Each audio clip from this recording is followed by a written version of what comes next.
that's where a company like Thompson Networks will come in on the consultative side and say, hey, let's see what equipment you have versus what's out there that's new and what really will help you. It just really depends on what the business needs are.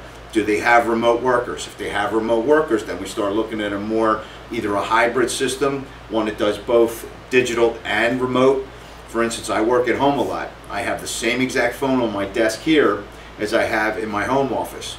And it's just like I'm sitting in the office. I could intercom people in the office. I could make phone calls that are coming back here and going out over our circuit from the outside world. If a company has multi-sites, meaning anywhere in the country, whether it's 10 users, 50, 100, typically that's a great application for voice over IP, depending on also how much inter-office traffic they have.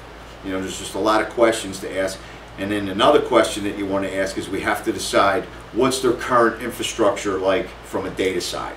Okay, sometimes once they find out how much they have to upgrade their data side, it doesn't seem like as good a proposal anymore. So a lot of it has to do with going out with, you know, companies like mine, Thompson Networks. We go out and look at their data infrastructure and see what it's going to take to get it up to speed for a good VoIP quality of service.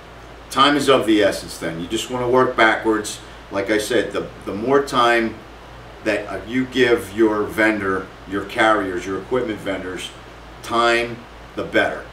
If you know you're going to move, as soon as you know that you've inked a deal on a lease, immediately start calling your carriers. All right? It's always better, if you know you're going to move, it's always better to talk and have these initial conversations first. I'm dealing with a company right now that's not even moving till July of next year, July 2013. But we've already put together a budget. We've already put together exactly what their needs are going to be so they could take it to their financial board, and nothing's going to be a surprise. So always earlier is better. And again, a lot of it hinges on the size of the company.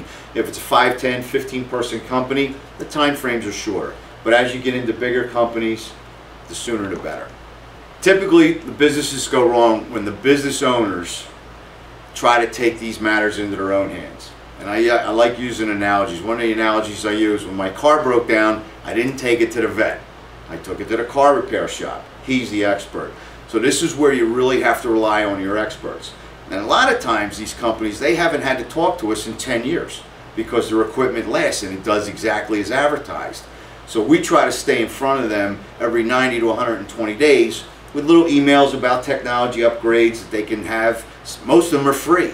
A lot of times they don't have to spend any money. So when you're working with a good vendor, they can sit down with you and really help you. If you're a business owner, let it go. You run your business the way you've always known and you've always done well. Let the experts do your relocation for you, and it'll save you a lot of aggravation. That's typically the biggest mistake that's made. The only other one that's made is you get companies a lot of times, they don't really realize how much is involved in a move. And again, it's always by how many people. But the thing that does happen a lot, that people make mistakes, is they don't give their vendors enough time.